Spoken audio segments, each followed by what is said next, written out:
We've seen this pattern over and over again where women come to us who have genuinely tried everything.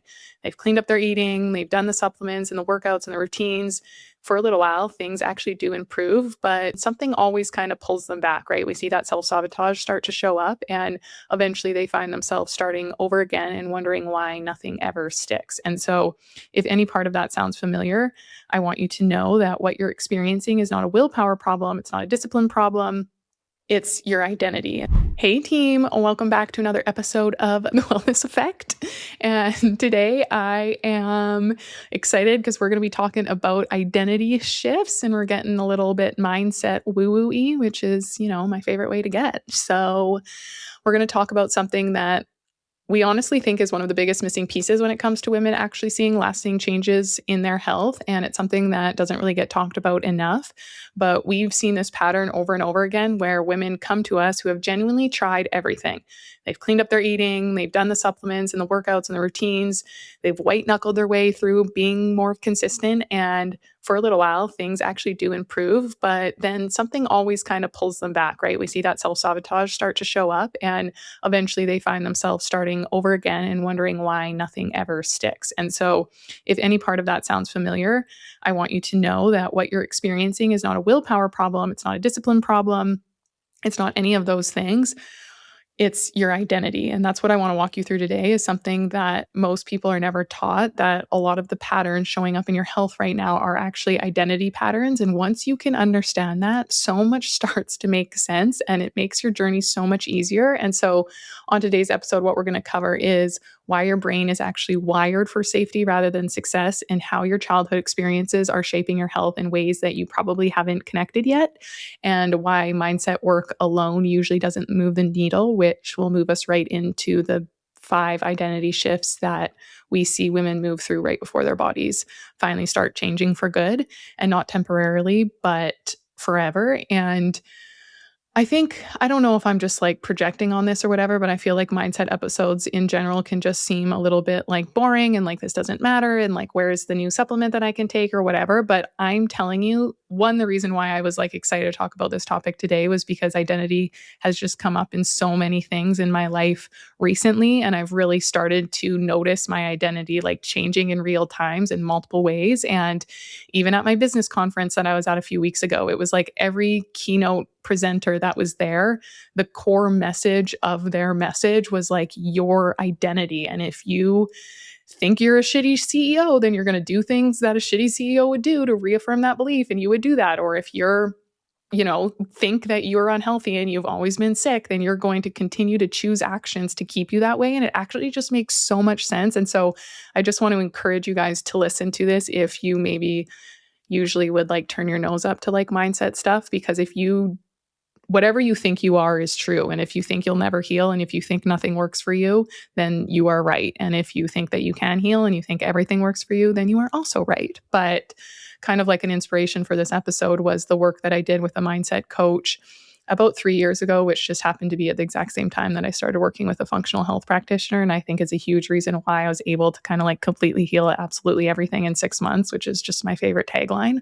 is because I did at the same time really work on my identity and shifting my identity by working with this mindset coach that I spent $40,000 on for 12 sessions. So what I did from that experience is kind of create like a mini course for our clients to move through when they are about like 6 months into our program, to help start to change their identity, because that would be a great business model for all of our clients to stay with us forever. But we want to create an actual lifelong change. And in order to do that, you have to change your identity. And so it's just so important. And I spent a lot of money on this, and now I've recapped it into what will hopefully be an hour-long episode.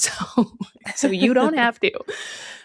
But I'm excited. So I'm excited. I wouldn't even consider it woo-woo, though. I think there's a lot of like research and anecdotal evidence that this is a huge, huge part of your health journey. So like Lacey said, if you typically turn your nose away to this, like it's probably a sign that you should listen to it. So I'm excited. It's probably a sign that you need it more. Yeah. But it's not woo-woo. Jensen is right. There's a ton of science and research on this now. I just feel like people think it's something that isn't as important as it is, because it's kind of hard to conceptualize, like mindset and identity shift work. But hopefully you guys will kind of have a little more buy-in after our podcast today. So one of the first things that I want you guys to sit with is this idea that your brain is not designed to make you successful. It's designed to keep you safe. And we have said that multiple times on this podcast. So I'm sure you've heard us say it, but it sounds simple, but it actually explains so much about why change can feel so hard, even when you genuinely want it and you know that it's good for you and what you need. Because if your body learned at some point in your life that slowing down wasn't safe, it will resist that stress and it will try to get you to do whatever it can so that you don't rest, even if you are completely exhausted, right? And if you learned that being seen or getting attention wasn't safe, it may actually resist losing weight because staying invincible in that time kept you protected, right? And so if it learned that keeping everyone around you happy was the key to your safety, then it's going to continue to pull you towards people pleasing, even when you're running on empty. And this isn't your body working against you. It's your body's protecting a version of you that it learned how to keep alive. And that is really just like what your ego is. Your ego is trying to keep your identity where it is. And what like confidence to me really is your identity. So who you think you are is matching the actions that you are taking on a daily basis or the person that you say you are. And so it's just so important, but it's trying to protect that version of you of how to keep alive. And most women have just never been told that, which means, you know, you might have been blaming yourself for years for something that was never actually your fault. You know what I mean? Did that make sense? Yeah, I think that makes sense. And I think the big thing, and we've talked about this before too, and I know Kira's talked about it and she'll talk about it with like being gluten-free, but another like way that shows up is just like, especially on like your health journey and fat loss journey or whatever that might be, is like, for example, if you are around a bunch of people that don't eat healthy, but you have this like desire to keep everyone around you happy and not make anyone feel uncomfortable or less than, then you're going to eat the chips that you might not want just because you don't want to make anyone uncomfortable, not because it's like a decision that you're making for yourself, right? And so that's how these patterns show up, not only in like our day-to-day life. And like Lacey said, like, if you think you're an unhealthy person, if you think you're bad at your job, if you think you're a bad parent, sibling, partner, whatever it might be, it is showing up in every single area of your life.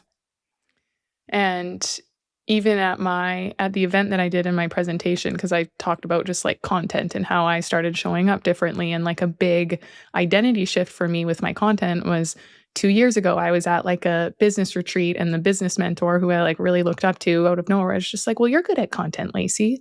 And like up until that point, I did not think that I was fucking good at content. Like I was like, no, I suck. I hate posting content. Like I stick to my schedule. I do the bare minimum. But that just kind of like shifted my belief. And I was like, oh, like Erin thinks I'm good at content. That just must mean that I'm good at content. And so I like started giving advice at that mentorship about like content. And then I got home and now all of a sudden I don't see myself as someone who sucks at content. I see myself as someone who is good at content. And so what do? Start doing things that a person who thinks she's good at content would do. So I start posting more. I stop caring less about what people thought. I start doing all of these things that I always knew were what I needed to do. But because I thought I sucked at content, it made sense that I wouldn't do that. You know what I mean? And then within 1 month, I got not my first viral video, but my first viral video that brought in like 10,000 followers. And it was just like a shift. And then from that point, I like created this training for IFCA. And then all of a sudden I like was hosting the content call of like teaching content. And so in my presentation, I gave them all of these like tactical things to be good at content. But I'm like, you guys, the shift for me was not because I learned a new framework. It was because I actually. This episode of The Wellness Effect is brought to you by Lifestyle You. If you're listening to this podcast and thinking, okay, this sounds like me, whether it's low energy, hormone imbalances, stubborn symptoms, or you just feel like you've tried everything, Lifestyle You is our root cause coaching program designed to help you actually connect the dots. We use functional nutrition, personalized support, and functional lab testing to figure out why your body is doing what it's doing, instead of just guessing or slapping a Band-Aid on symptoms. And because you're a listener of The Wellness Effect, when you use the code Wellness Effect, you'll receive a free functional lab when you join the program. If this episode is resonating with you, make sure to share it with a friend, subscribe to the podcast, and check out the show notes to learn more about Lifestyle You and how to apply.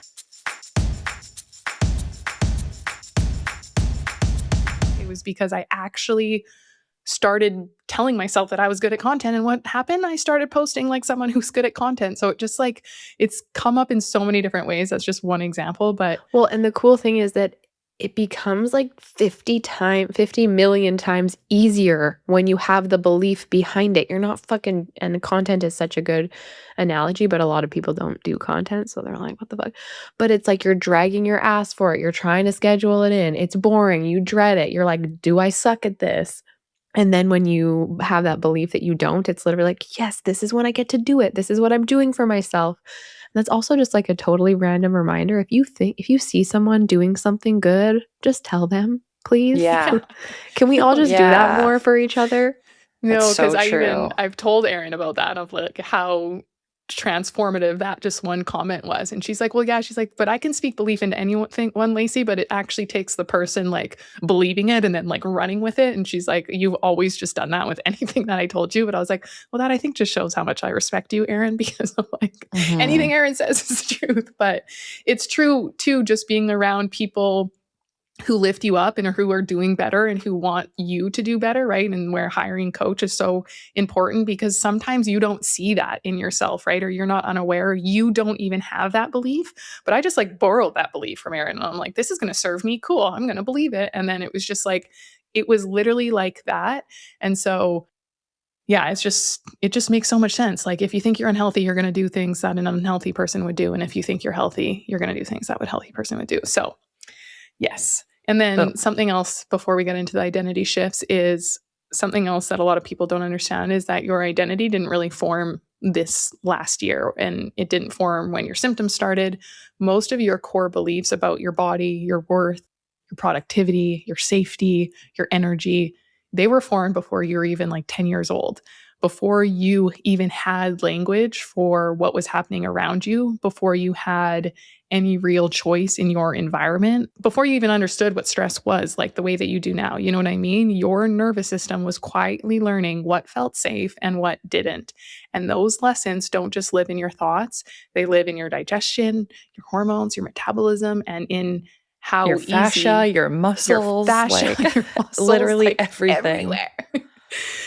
But it's just like, and how easy or hard it feels for your body to change. Like those are all things that you learned. And this is why two women can follow the exact same protocol and get completely different results, because your biology follows your nervous system, not your intentions. And so the woman who did grow up in like a calm, secure environment, and then the woman who grew up in a chaos or unpredictability are going to respond to the same diet plan very differently, even if they're both just like trying as hard. So that's important to understand, I think, as well. And something we've always talked about too is just like understanding that it doesn't mean you had to have this big, crazy childhood trauma, right? It could be you wanted a candy in the store and your mom was like, you're not getting that. Sorry, let's go, picked you up, and you weren't allowed to have your full tantrum. Like it's such little things like that. But yeah, it's so interesting. Well, and I think it compounds over time. Like sometimes that like example, I'm like, okay, well, if that was happening once, those little like microaggressions were actually probably happening multiple times. And that's what like forms those beliefs about what is normal, what is not normal, and how we respond to it. Yeah, without like outright saying it, people were telling you that your emotions, we didn't have time for them, basically. Yeah. And if you're shown that over and over, which it's even like maybe it didn't happen directly to you, but maybe that's how your mom dealt with her emotions, and that's all you've freaking seen. And you're like, okay, well, I'm just going to replicate what she's doing, even if she didn't like quote unquote do anything bad to you, or, oh, this is how men, like I just seen my dad treat my mom this way, so now that's my new normal. Or I just see my mom like bowed down when anything, like people please her way through life, right? Like it's like you were watching your parents, even if it didn't feel like it was like you had a quote unquote bad childhood or anything like that, right? Yeah. So, and that shows up so much, in our, like how in our health and how we view our health, and even like it can even be not necessarily how your body responds to following a plan, but maybe you're the perfectionist that needs to follow the plan 100%, and like that is causing more stress than actual like positive changes in your body, because you don't feel like you can stray off the plan one single day. And if you do, you're a failure. So it's just crazy how it shows up. Yeah, it is crazy. And then I think too, even like with so many clients that we work with, right? They're all that type A, everything has to be perfect. So they get into the program and they just want to like control all these variables that they have pretty much said, I trust you guys do it. And so part of like us helping them is coaching them and making them aware of these like things like, have you always felt the need to like know the answer to absolutely every single question? Or have you always felt the need to be like this? Not organized, but just like on everything, you know what I mean? So yeah, it's just interesting when you kind of start to learn how those things come up. But I think the most important thing is just like removing that shame, right? Like this is just the way that you are wired. But the cool thing is we do have the ability to change it. But this is kind of why too, that I think mindset work usually doesn't fix the problem alone, right? Like you can't affirm your way out of survival mode and you can't discipline like your feelings into feeling safe. And you definitely, like I was saying, cannot shame your body into healing faster. In fact, shame does tend to do the opposite. And so your body protects you before it transforms. And so if something about change has ever felt unsafe to your nervous system, even if that was decades ago, your body is still going to respond to that today, even when you consciously you want something completely different. That conscious mind and that nervous system are having two very different conversations. And I think that's important to understand. And once you do understand that, something really important starts to shift and you stop blaming yourself and you start understanding yourself. And those are very two different places to work from, blaming versus understanding. And so that's kind of the goal with these next 5 identity shifts is just helping you guys understand them more so that you can remove that shame. But it is very different once you start realizing like your mind is ahead of your nervous system, like your conscious mind is ahead of your nervous system or vice versa. And even for me, I shared this on my story a while ago, but I like wanted to have a grilled cheese really randomly because Zach was having a grilled cheese. And I'm like, the last time that I had a grilled cheese with like no guilt, well, I don't think I have ever been able to do it because I just had too much guilt. I would never eat a grilled cheese. Are you kidding? But it was funny when I seen him, my initial thought and reaction to that was like, no, not, oh, that's too many calories, too many carbs, too much fat. It was like, oh, how can I add more fat to it so like my blood sugar doesn't get a spike? And I didn't really notice anything different, but then I was like eating this grilled cheese in the bath and I was like, oh, kind of like reflecting a little bit on the experience with this grilled cheese. I was like, that's interesting. Like, did you say you're eating a grilled cheese in the bath? Yeah, it was a peak moment for me. That's crazy.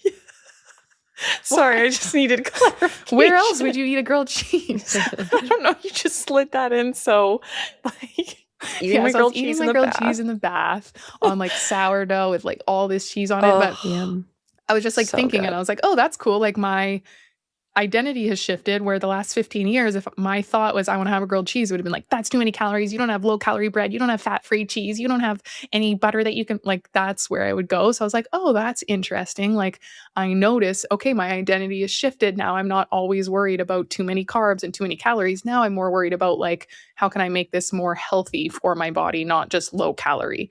Yeah. And so that was interesting. And then another example, which it was almost backwards, was I think it was when we came home from our wedding, or just when I come home from any trip and in general, in my mind, I'm like, I'm fat. I gained all this weight. I don't want to look at myself, blah, blah, blah. And I like avoid the mirror and I avoid the scale for like 2 days. And then eventually I'll like break myself out of it. And I'll realize like, oh, Lacey, you look fine. You lost weight. But that part of my identity where for so long I would blow up on vacation and I would gain a whole bunch of weight and I would end up binging. And it was like this, I would come home from that and I would have so much shame that still, even to this day, that's where my nervous system, that's my identity, is still the girl that goes on a trip, gains a bunch of weight, binge eats, hates herself when she comes home.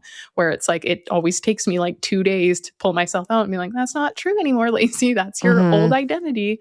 And so it's really just becoming like aware of those thought processes, you know what I mean? But yeah, it's just interesting. Yeah. Something also just to note, I think it's so powerful how much men heal our relationship with food. It's actually insane. Like I give so much of that to like the men I've been around because it's like they'll just eat something and they don't even think twice about it. They just like have a bowl of cereal. You're like, I'm like, yeah, Matt like gets cereal with like no protein in it. I'm like, oh, Okay.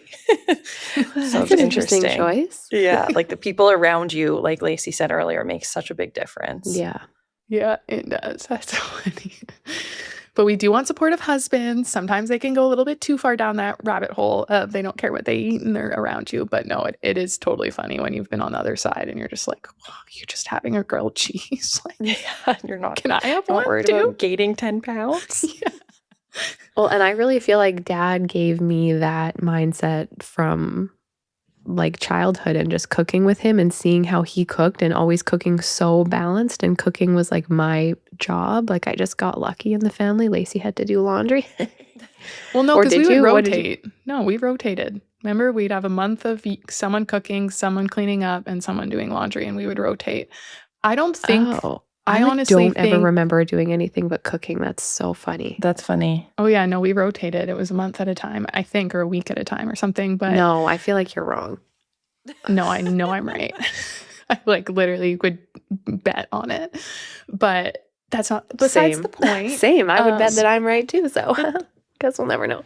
Well, we could call up dad if he's in Yeah, because he's a he's in he's a reliable source. where is he right now? Ireland, I guess. Hopefully. He booked a trip to Ireland to go play in a poker tournament over there. So I'm going to call him up and be like, no, that was for sure a thing. But anyways, besides the point, the point is, I don't think I think mom and dad did a great job of not giving any of us food issues, because I think the reason I had issues with eating was because I went on birth control before I had a natural cycle and it fucked my hormones. And when I went off a clean turkey, I gained all this weight and I just was like, fuck, now I have to starve myself. Like, I don't think it, because up until that point, I don't remember ever like thinking about my body. But mom has told me in high school, I would always like compare myself to my two best friends who were like super, super skinny. And I always kind of had like big boobs. I would never say I was fat, but like I had big boobs and was like carrying maybe 10 extra pounds. Like I wasn't super lean. Well, you weren't like those little girls that were like, because that was like me. I was like tall and like had like I wasn't stick thin, like literally walking around with like forearms as thighs. Yeah. And like it's that I think changes how you like look at yourself, especially when you're young. Yeah. Because I never really like obsessed over it. It was just like more so, I'm like, then in university, I was just like a stoner and would binge and then I like, it was just a thing. But I don't really think that it was like a mom and dad thing. I think they both did like a good job for having 3 daughters, and none of us really had any eating issues until I was in like third year university. And I feel like I did that to myself. But it is true, just getting to like see and experience that of cooking. And yeah, because dad was definitely like a meat and potatoes kind of guy. But yeah. Anyways, so let's get into the 5 identity shifts that we see that really help women actually heal. So the first one is shifting from something is wrong with me to my body is communicating with me. So many of us, or so many women that come to us, believe that their symptoms are random or that they caused them themselves or that they kind of like failed somehow. But your body is always just adapting. It's always, always protecting you, and it's always trying to get your attention. That's literally the only language that your body has. And so one of the most powerful questions you can ask yourself is, when did your symptoms actually begin? So in phase 1 of the mind body rewire framework that we do with our clients, it's all about kind of going back in time and remembering certain situations that happened in your life around the time where your symptoms started to appear. And even going back further than that, if you can think of kind of like core memories that were more negative, like what did you take on in that moment and what did you let go of, right? So I always have this memory of this friend, quote unquote, saying that I had like a big belly when I was like 4 years old, and I can like remember it in my head.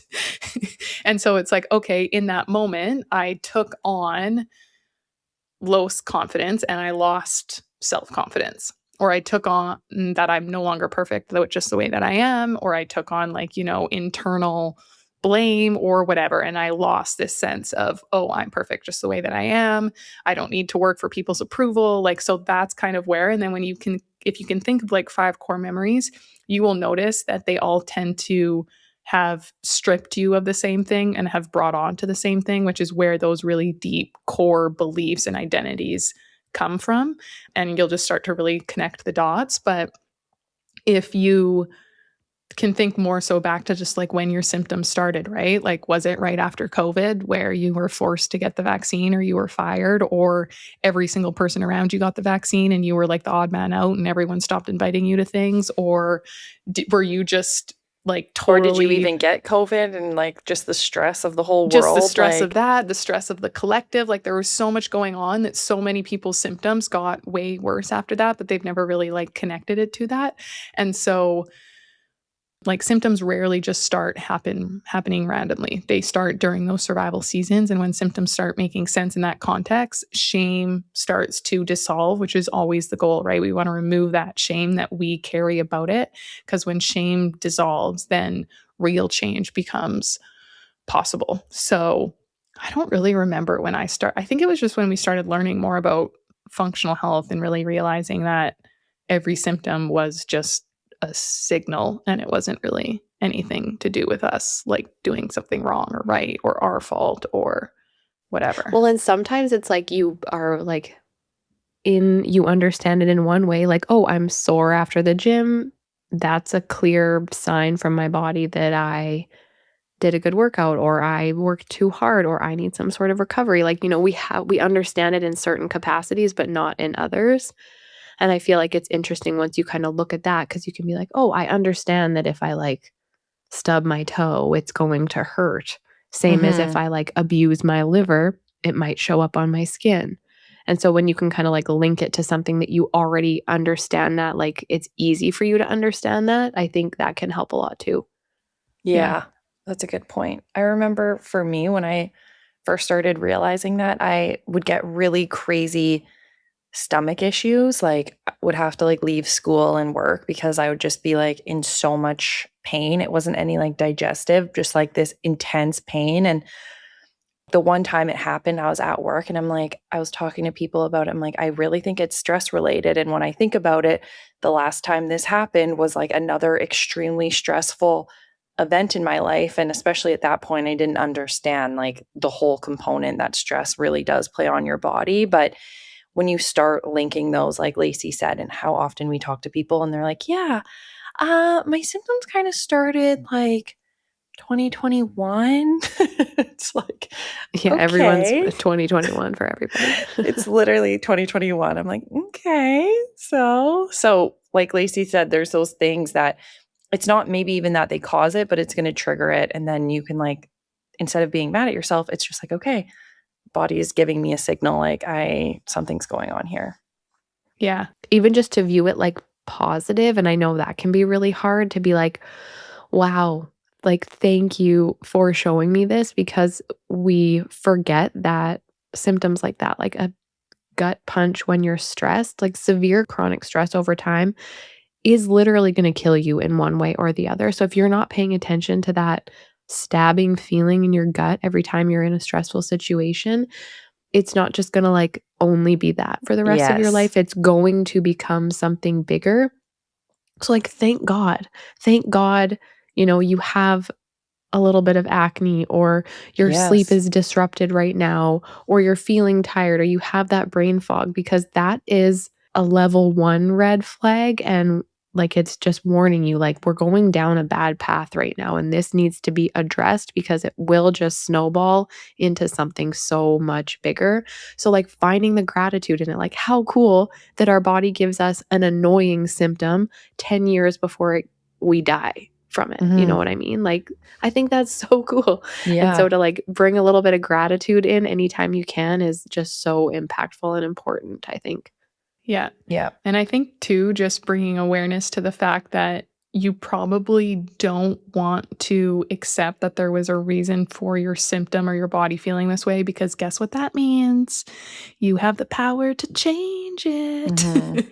And then you actually have to do something different than what you're currently doing, which is like a big thing, right? And then it goes back to like your nervous system wants safety and it doesn't want you to change. So it tries to keep you safe. And so this belief serves that old version of you that doesn't want to change, of like, there's nothing I can do. It's my fault. Like nothing ever works for me. I was born this way. It's like, no, actually, you probably just need to like eat a balanced breakfast and get some sunlight and it'll all be fixed. But I think that's why it's hard, right? But if you can just start to like awareness. We always say it. We always say that we say it. It is really step number one. So just start paying attention when you get a stomach ache. What's your first Yeah. reaction? And it's like, even you hear me out loud, like reflecting, like, oh, I noticed my thoughts went from this to this. Like, take some time and to do some reflecting of like, what is your thoughts when you say this, or when you wake up and you feel like this? Is it, oh, this is my fault? Or is it like, oh, maybe my body is asking me to do something differently? Well, and even like, I don't have time for this. This is so annoying. I don't know how to figure this out. Like, even like that, like, start to shift it to like, I'm going to take a minute to just notice it. And like, I Yeah. have the space for that. And if you literally don't have time to think about it, you need to think about that. Okay, let's go to the next one. I have so many Yeah. thoughts.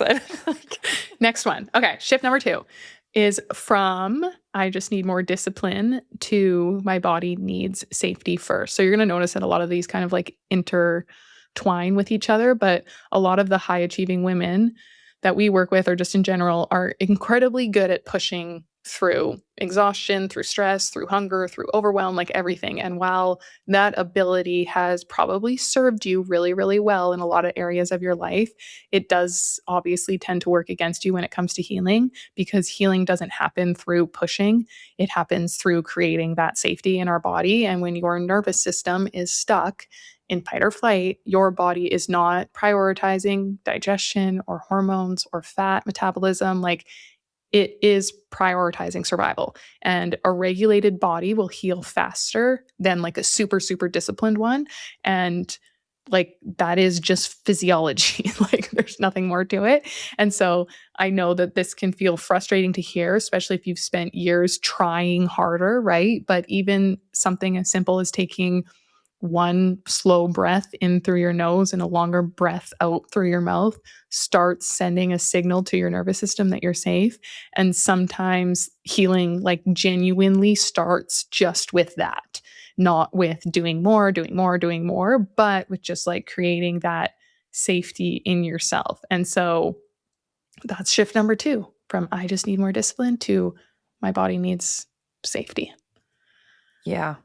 Yeah. And I think that is just so it's hard to find that balance between like discipline and like not overdoing it. You know what I mean? It's so much easier, like we've said before, to have this all or nothing mindset towards things. Like, okay, if I'm going to make this change, I'm going to go so hard and I'm going to go balls to the wall. But when in reality, you probably just need to make these small changes. And those small changes are so much harder to make over time than just going so hard for like that 8 weeks, right?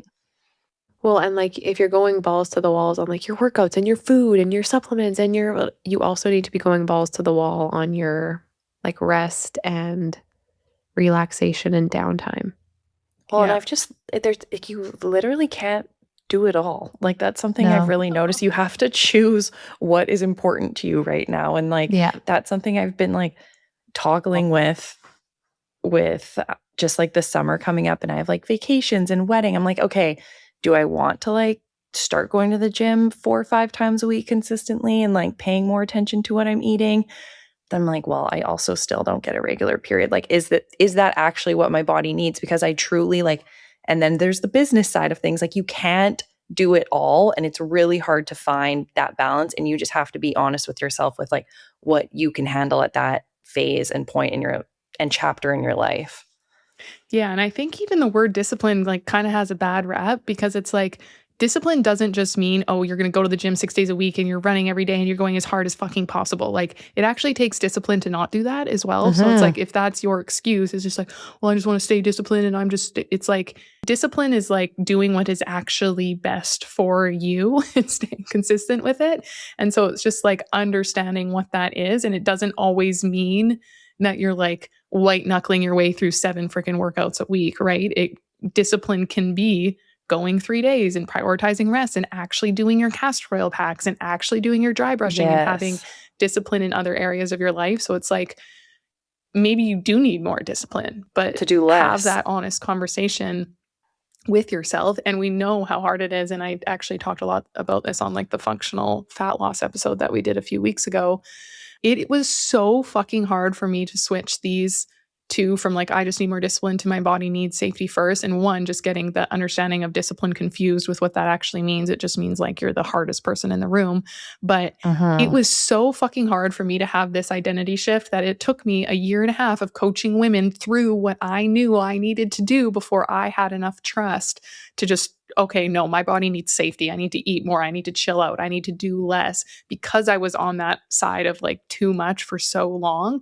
And so this one was probably just like one of the hardest ones for me to really change or have that shift. But it's like the most rewarding thing, because now I get a taste of what that actually feels like. And I like, it just doesn't need to be that hard. No.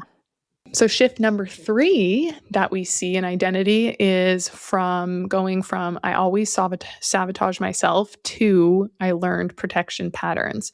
So this kind of honestly intertwines with all of them that we've even talked about already, but this one really changes a lot of things for the women that we work with, because what most people call self-sabotage is just actually you protecting yourself, and your brain repeats what feels familiar, even when familiar isn't helpful anymore, because familiar is predictable, and predictable feels safer than uncertain, even when uncertain is actually better for you. So instead of asking, what's wrong with me? Which is a shame spiral with no real answers, just try to flip that to what does my body think it's protecting me from right now?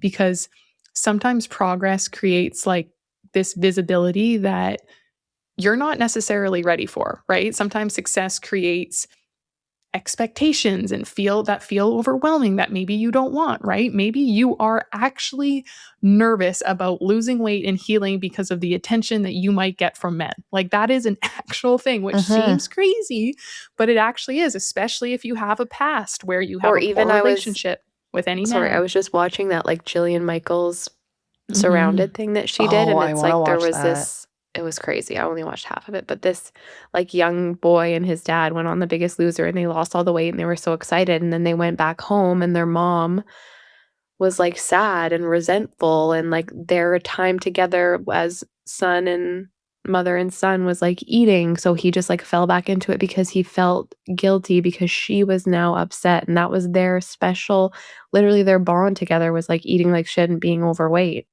And so he just like fell right back into it. Yeah. So sad.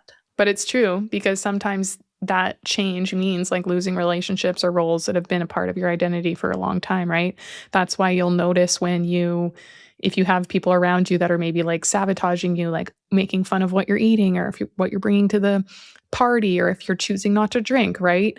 They're also scared of losing you. And so they project that onto you to try to make you self-sabotage if you hadn't already done it yourself. And so it's like kind of coming at you from 2 different ways in that sense. But there is a part of you too that is scared. Like if I stop drinking, I've worked with this through with so many clients. It's like they want to stop drinking, but then you kind of realize and you zoom out and you're like, every single friendship I have is based around going out for dinner on Friday night and then ending with a whole bunch of drinks and getting drunk. Or maybe not even that. Maybe it's just like all your female friendships are over brunch having mimosas every morning, and now you don't really want to go.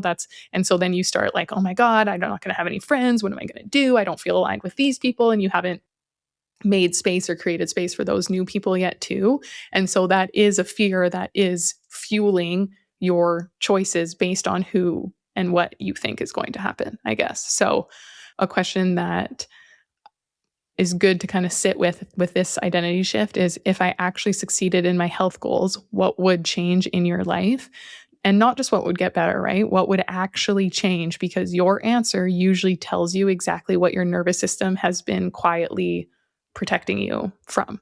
So I think that's just a good thing to kind of get out there, because then you can kind of know. And then again, awareness will just be that much easier of like, oh, well, that makes sense as to why I sabotage every time my husband asks me to go out for dinner and have a few drinks, because this is what we've done our whole entire relationship. We actually only ever communicate at night when we've all both had 2 glasses of wine, and now I'm scared if I choose not to, that I'm not going to like him that much. Like that is totally part of it. And so if you can start to unpack it, and it doesn't mean that you're going to like lose all your friends and get a divorce and put your kids up for adoption, but like it's just good to get it out on paper. And again, we've talked about this a lot with any journaling or reflecting. It takes time to build up that relationship with yourself where you actually trust yourself to the point where you're going to be brutally honest with yourself. Because as soon as you start being brutally honest, you're going to change, because you can only be brutally honest with yourself for so long before it literally will eat you alive before you actually start changing. So again, take time. It's not like your first journal session you're going to completely admit that you're not happy in your marriage because all you ever do is drink. Might take a couple, but it's important. So and it's that vulnerability piece too that we've talked about before. It's like, once you know what's going on, like if you just all of a sudden start distancing yourself from your friends and you haven't really reflected on why, or even your partner, they're going to feel it and they're going to be like, you just hate me. And then they're going to associate it maybe with, she hates me because she thinks she's healthier than me. And like, they're going to do some weird mental gymnastics and you're doing some weird mental gymnastics. And it's like, if you can just say, hey guys, like I'm on this journey. I've been journaling about what I'm afraid of with my health. And like a part of it is like losing you guys. And is there anything that we could do together that would feel beneficial to both of us and that doesn't involve drinking? Like, would you want to go for a walk and a coffee? I find most people want to go for a walk. Like no one really turns that down. Everyone loves going for a walk. It's actually really nice. And just like getting vulnerable and that might catapult them onto some sort of wellness journey. And there's literally nothing better than having somebody like walk that journey with you, kind of starting in the same place. So I think it's always worth a shot. Yeah, but it also needs to come from a place of like, I'm doing this, I want you to join me, because you can't force someone into their own health journey. They need to want it for themselves. And so I think a big part of it is just showing what you're doing. And then if they want to follow, they probably will at one point, right? But like Kira said, I think that's such a good point. It's just like you need to. People love to be told that you want them around and you want them. If you're just going for your walk and never inviting anybody because you assume nobody's going to want to come, like they're probably just like, why doesn't she ever ask me to go with her? You know, like just invite people. Is that dumb? Just invite people. Okay, so the shift number 4 is from suppression to release. So this is kind of about going from suppressing your emotions to being able to release them, and also knowing how, because your body cannot carry unprocessed emotion indefinitely without eventually speaking through symptoms. So, if you have that tight chest, the chronic bloating, the exhaustion after a day where you didn't even do anything, or just that feeling kind of always being on edge, these are often what I think of as emotional echoes. So that's the body keeping score of what the mind never fully processed. And most women were never actually taught how to process emotion safely. They were taught how to keep going, how to hold it together, how to be strong. So something I'd invite you to try today is genuinely simple. Instead of immediately trying to fix what you're feeling or talk yourself out of it, just try to name the feeling, to be so you feel pressure, or you feel overwhelmed, or you feel frustrated and you're not even sure why. Naming that emotion helps your nervous system begin to release it.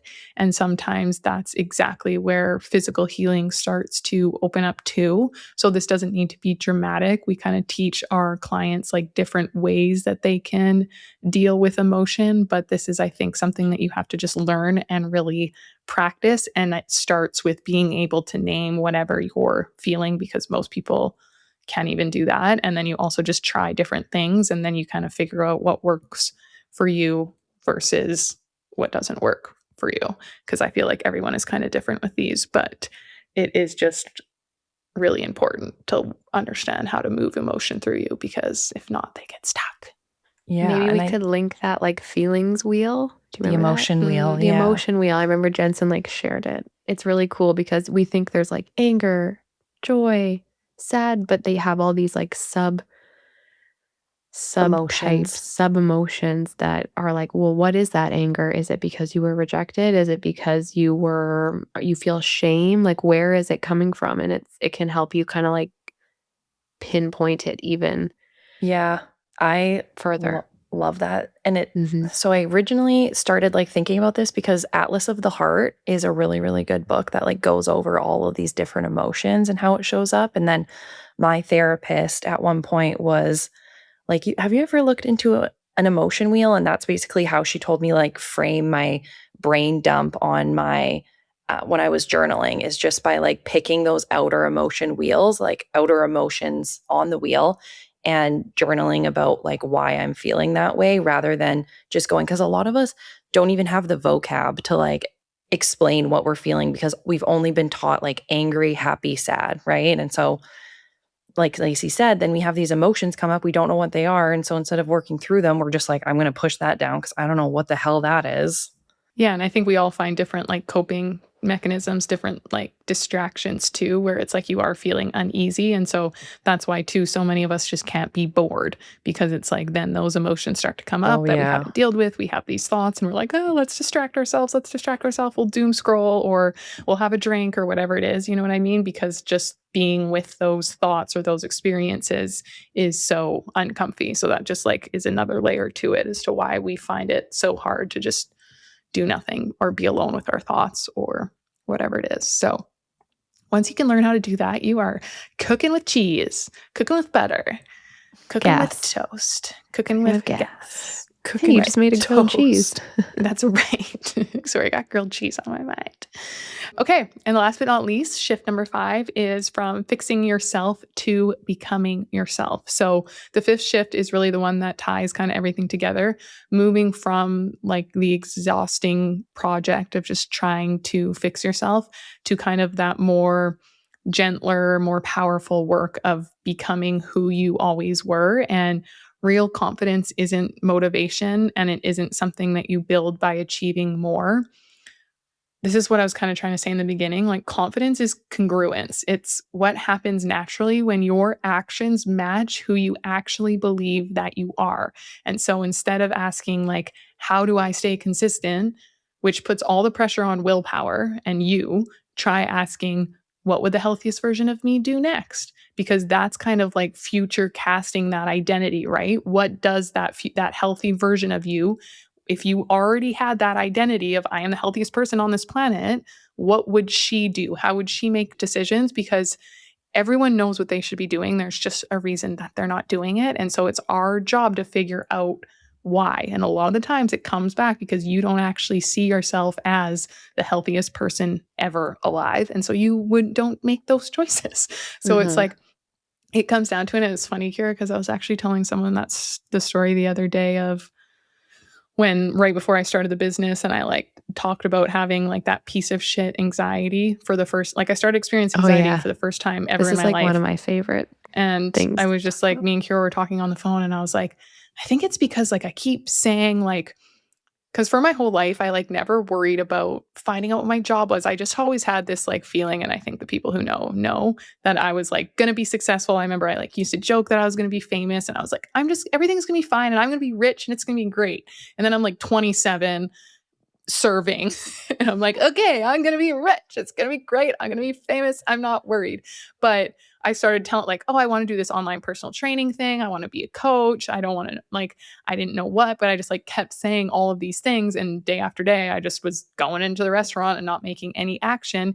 And so that identity of who I saw myself as, but who that person that I was actually being, the bigger that gap gets, that's when you start experiencing anxiety.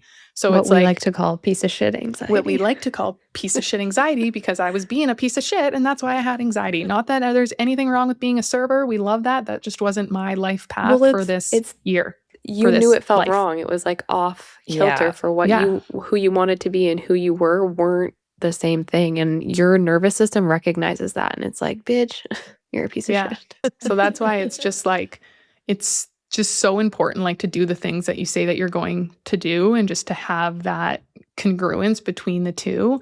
And like, if you can really ask yourself that of like, what would the healthiest version of you do next? And it's not like it needs to be perfect and it's not forever. It's just like, what's next? What would she do next? Right? What would she do in this moment? And if you can constantly bring yourself back to that when you did mess up or you're off course or you're going on vacation, like it doesn't always need to be perfect. You don't have to have everything planned out. It's just like, oh, what would she do next? Because we all quote unquote mess up, and we all have days where we don't even like say that anymore. It's like, I don't mess up, but are there days I eat not one whole food? Well, probably not. Are there days where I eat a lot more processed foods than other? Yes, of course. But what do? the next day I just start over. I don't go down this fucking rabbit hole of all this stuff because my identity is a healthy person. That is who I am. So every day I wake up and make decisions. And of course, sometimes I have cake. It doesn't matter, but my next decision is still in that identity of I'm the healthiest person ever. So what am I going to do? I'm probably going to go for a walk. So it's just the difference. And even like, would you say, I'm just kind of hearing, like listening, because it can sound like a lot. There's these 5 steps and all these tips, but like really, if you can just take a second to, or allow yourself some time to start reflecting and thinking about it, do you think that's like probably the best? Because even just like, what is a healthy person to you? Like, what does that mean? What is the healthiest person in the world? Because it's going to be different for every person at different seasons and stages of their life. And how can you know even what that is if you've never sat down and done nothing for 5 minutes and thought about it? Mm-hmm. Yeah. Because you like do the know healthiest. Yeah. Like the healthiest mom of 2 toddlers isn't going to be the same healthiest 21-year-old that is serving right now. You know what I mean? Like those are 2 different people. And so, I think that's a good first step. Yeah. But it's just the awareness, because usually we kind of see clients go through this in like the phases that I went through, kind of like one after the other. But it's just being aware of where your vocabulary is keeping you small. Because if you can be aware of like what you say, you know what I mean? Like my favorite example is, everyone says they're not a runner. And it's like, okay, well, that makes sense, because what does not a runner going to do? They're not going to make a running playlist. They're not going to buy running shoes. They're not going to go for runs. They're not going to ask their friends if they want to go for runs. Like they're not going to do anything because they don't think they're a runner. Duh. However, if you switch that mindset and you're like, I'm the motherfucking marathon champion of the world, what are you going to do? You're going to buy good shoes. You're going to create a running list and you'll probably go for a run. It's crazy, right? Like it makes so much sense to me. Like it's the same thing. You think you're shitty at content, you're going to post shitty content. You think you're unhealthy, you're going to do unhealthy things. Like it literally can just happen as simple as that. Like just decide that is no longer identity. But if you're not even aware of where your words and your vocabulary are keeping you small, then you'll never be able to change because you don't even know who you are. Right. So it's like that is step number 1, is creating that awareness and just taking some time. And it's cool to see sometimes for people, like money is a very, very strong indicator of like where your values are and what you believe. So like sometimes we would have clients that start the program and they're like, before they've even done anything, okay, they've made that choice to like work on their health. And then all of a sudden other choices become easier and they start feeling better. And like they are that person before they've even started. Like that's one of my favorite things to see. And I've noticed that by working with people in different areas and paying for different things. It's like one time I just signed up for like a content. It was literally 2 weeks ago. I was like in such a rut. I'm like, I'm going to do this little content-free course. And literally as soon as I paid, I went and like made 7 reels in my bathroom. And I was like, I haven't done that in like so long. And the same can be said for your health. It's like where your money is going, like you're voting with your dollar. Well, and sense? Even something I was talking about with Vanessa when we were visiting is also when your identity is so strong to that person, and if it hasn't changed yet, and this is something we've worked a lot just in our business, in our company, is, okay, if we fuck up one tiny little thing in the client's first 2 weeks of their experience with us, they hate us, they are off, they want out of their contract, they want a full refund.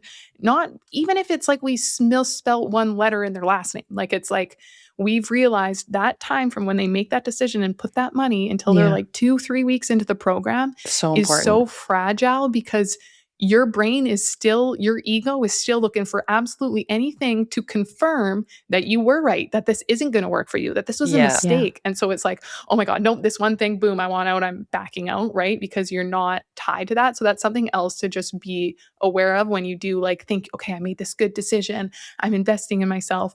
Is your brain automatically go into like searching for any little thing that could possibly go wrong that's not like perfectly in alignment? Because that is self-sabotage. That's not like our program is bad. Definitely.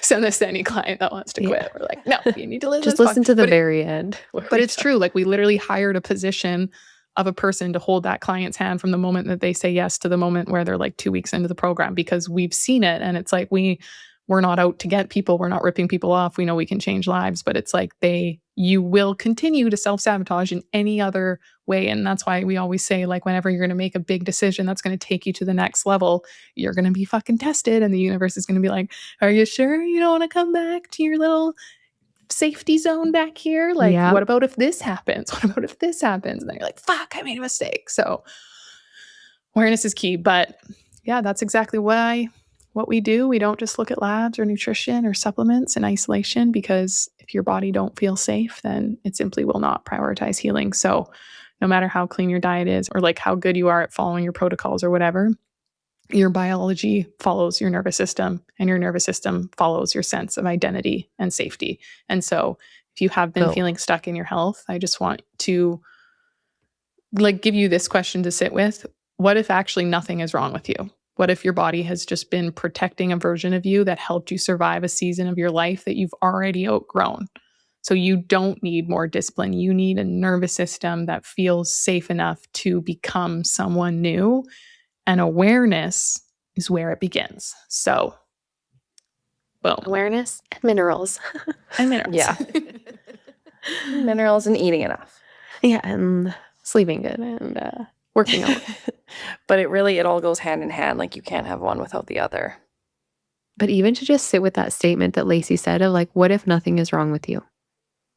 Well, everyone has special snowflake is that? syndrome. They just think they're the Yes. special snowflake that it's Yeah. like, but it's like, what if nothing was wrong? And it was Like, just what like happens that. in your body when you hear her say that? Like, Yeah. are you like, that's not me. I don't have that.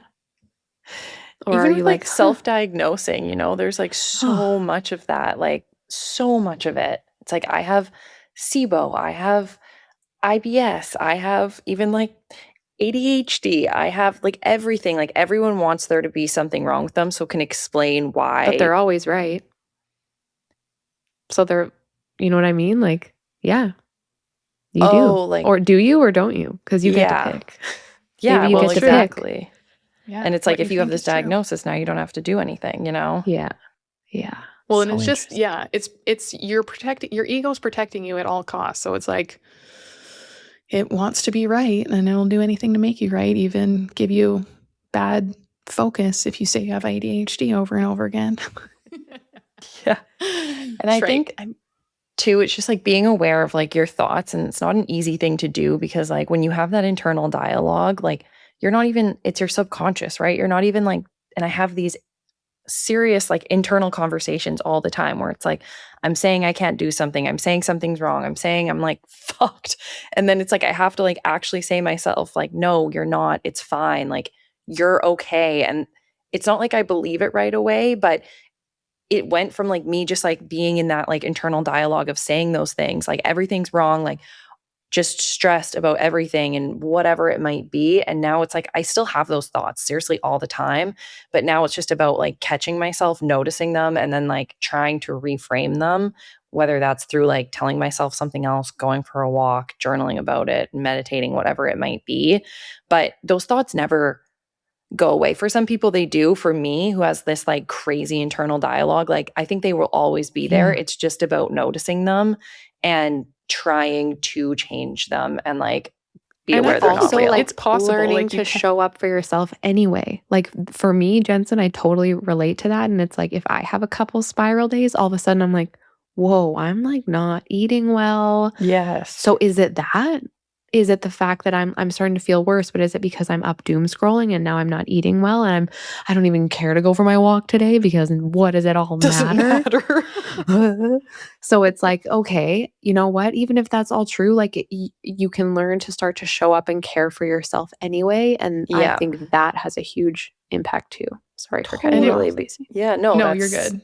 Because you can change it. Like, that's like the neuroplasticity in your brain. But it's like, first you have to become aware, then you have to change it. And it's like, you just get quicker and quicker at noticing the thoughts. And so eventually you'll be like, oh, change thought, don't want to do that. And then eventually your brain learns, like, she doesn't care about that thought anymore. I'm going to get rid of it and we're going to replace it with a new one. So it's like, it happens slowly and surely over time. But you totally can get to that. Because I did it. Like, I am not the same person I was 8 years ago. And I'm one of like I have 8 million fucking thoughts, and I do have ADHD actually. And so it's like so much metacognition of like, what are my thoughts, and my thoughts, and my thoughting? Like, how can I do all that? But it's like, you can change it. It's just like having that awareness. And it's like, even for me, been messy, ADHD, hard for me to stay clean. But now it's like I look for the good. So anytime I do something good, my exact reaction, of course it's right where I put it, because I'm an organized queen.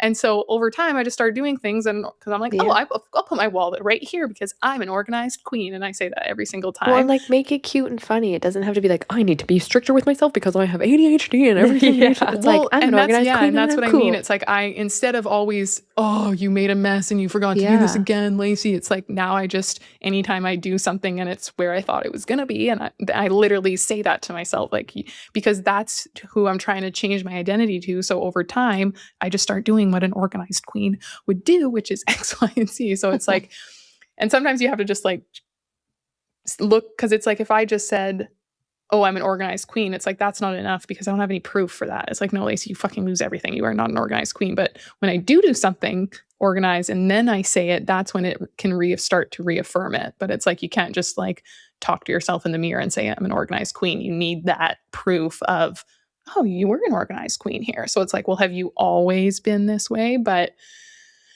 one last thought, because I was just putting together a little presentation where I kind of tell my life story. And I never really like reflected on this before, but because I was like put on antibiotics in my first 2 years of life. And then I always got headaches, and then I always got stomach aches. And remember, you and Marina used to call me, like, I was like part of a research study, and you guys would call me like research or something. Do you remember that? Yeah. Oh yeah. Sorry. I'm sorry. Well, no, it was like I was part, because like mom didn't smoke when she was pregnant. So we were like in this study. So I always had to go and like get like research. It was very weird though, because like every 7 years, Lacey and mom would like go to the city, and Lacey would like answer all these, and they would do like tests on her and stuff. And it was like, what the I fuck still kind of is low-key this? think that was like them testing me for something, and they just made this big story up about like Lacey being part of a study because they did think I was a little bit slow or off when I was a child. But oh my God, I was always the sick kid. And then what happened? Oh, I have an autoimmune disease. I'm bloated. I lose my period. I can't get pregnant. I'm just like, well, fuck, because my whole identity, my whole entire life has been sick. I've always had bags under my eyes. Like and so I was like, oh, that was interesting for me to see, because I was literally putting together that presentation at the same time I was planning this. And I was like, wow, I've really had this sick kid identity for my whole life. And it's just starting to change. Wow. Mm-hmm. So anyways. Takes time. Anywho, thank you so much for spending time with us today. And if something in this episode resonated with you, I'd genuinely love to hear about it. Share it with a friend that you think might need it. Please subscribe and like. And if you're on YouTube, ring the bell, and we'll talk to you next week. Ciao, ciao. Thanks for tuning in to The Wellness Effect. We're so grateful to be part of your wellness journey. Don't forget to subscribe, leave a review, and follow us on Instagram. We'll put all of our handles in the show notes. If you have questions or ideas, slide into our DMs or send us an email. We'd love to hear from you. Until next time, keep creating your own wellness effect.